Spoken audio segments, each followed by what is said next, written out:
আসসালামু আলাইকুম। আশা করি সবাই ভালো আছেন। নতুন আরেকটি ব্লগে আপনাদেরকে স্বাগতম। আর আজকে আমরা ভাই বোনরা সবাই মিলে আমরা পিকনিক করতেছি। সবাই মিলে পার্টি করতেছি আমরা একটা।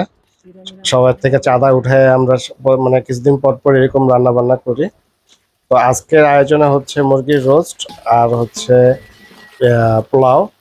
তো কি মুরগির রোস্ট কিভাবে রান্না করি প্রত্যেকটা রেসিপি আপনাদেরকে দিব।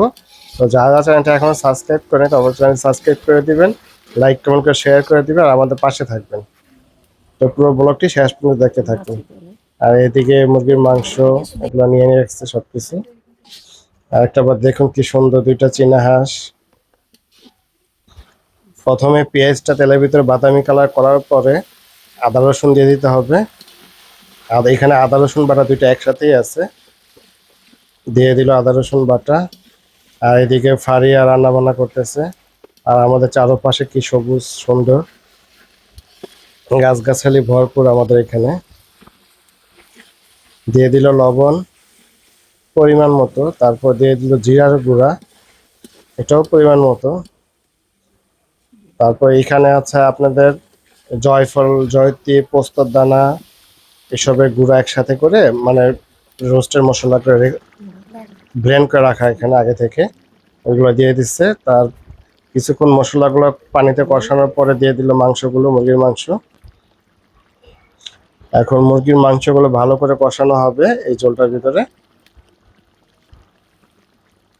আর এইভাবে একবার মুরগির রোস্টটা করে দেখবেন, সত্যি আমার মার হাতে এই রোস্টটা খেতে খুবই অসাধারণ লাগে, অনেক মজা হয় রোস্টটা। এখন ভালোভাবে এটা কষানো কষানো হবে মাংসটাকে।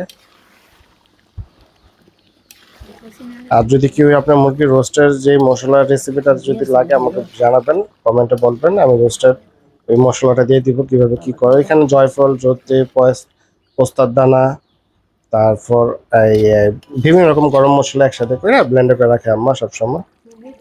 মাংসটা কষানোর পরে দিয়ে দিল টক দই আর হচ্ছে গুঁড়া দুধ। টক দই আর গুঁড়া দুধ দেওয়ার পরে কিছুক্ষণ ঢেকে রাখার পরেই মাংসটা মুরগির রোস্টটা হয়ে যাবে। এখন কিছুক্ষণ ঢেকে রাখবো, তারপর নামায় ফেলা হবে। এই যে আমাদের মুরগির রোস্ট হয়ে গেছে। আর দেখুন একবার কালারটা কি সুন্দর। আর এটা যে ঝোলটা, এই ঝোলটা দিয়েই 2 প্লেট পোলাও খাওয়া যাবে, সত্যি অসাধারণ হয়েছে। আর এখন ডিমগুলা ভেজে নেব, মুরগির রোস্ট আর হচ্ছে ডিম পোলাও আমাদের আজকের পিকনিকের আইটেম। আমরা কিছুদিন পর পর এই পিকনিকগুলো করি। আমরা আমাদের এখানে আশেপাশে চাচাতো ভাই বোনরা আছে, খালাতো ভাই বোনরা আছে, ওদের সাথে মিললে আমরা সবাই মিলে এগুলো করি। তো ডিমটা শুধু ভেজে নিতেছে এখান দিয়ে ঘরের ভিতরে। আর এদিকটা আম্মা পোলাও বসাই দিবে, সাথে আমার খালাও আছে। তো পোলাও তো সবাই রান্না করতে পারে, তারপর যদি কিছু দেখাবো আপনাদেরকে। সবকিছু এখানে এসে লার্কি চুলাতে রান্না করতেছি, কারণ কড়াই অনেক বড়, গ্যাসের চুলায় হিট হবে না, তার জন্য আমরা এখানে করে নিতেছি। আমার দাদির হাতে খাবার খেতে অনেক মজা লাগে। আর দাদি এখানে রান্না করতেছে, আমার হাসনা পা আর আমার দাদি রান্না করতেছে।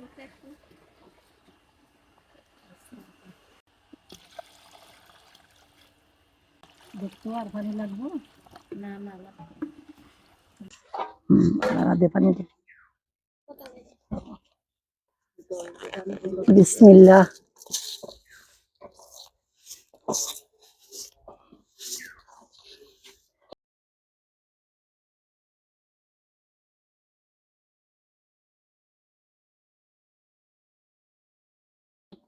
আশা করি আপনারা ভিডিওটি শেষ পর্যন্ত দেখবেন ইনশাল্লাহ।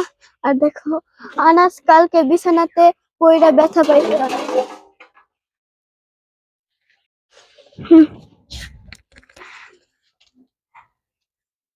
বেশি দিলে আবার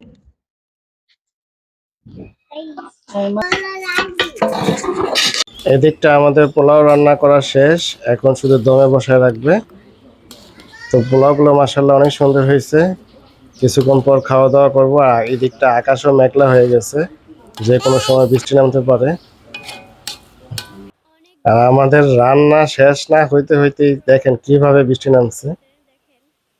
আমাদের রান্নাও শেষ হয়েছে আর বৃষ্টিটা আল্লাহর রহমত হয়েছে, অনেক বৃষ্টি। প্রচন্ড গরম ছিল কয়েকদিন, তো বৃষ্টিটা আসার পর একটু ভালো লাগতেছে। তো আর যারা যারা চ্যানেলটি এখনো সাবস্ক্রাইব করেন তাও চ্যানেলটি সাবস্ক্রাইব করে দিবেন। আর এদিকটা খাবার বাড়তেছে সবার জন্য, সবাইকে একটা একটা করে ডিম আর 1 পিস করে রোস্ট আর হচ্ছে সালাদ, পোলাও। আর এই যে এখানে আমাকে খাবার বাড়া দেওয়া হয়েছে, এখন খাবো। আসলে সত্যি দেখতে খাবারগুলো অনেক সুন্দর হয়েছে, আমি জানি খাবারটা খুব মজা হবে। সত্যি অসাধারণ। এভাবে বাসায় একবার টেস্ট মানে দেখতে পারেন, রোস্টটা এইভাবে রান্না করে, আপনাদের ভালো লাগবে। তো সবাই ভালো থাকবেন, সুস্থ থাকবেন, ভালোবাসার সংসারের সাথে থাকবেন। আল্লাহ হাফেজ।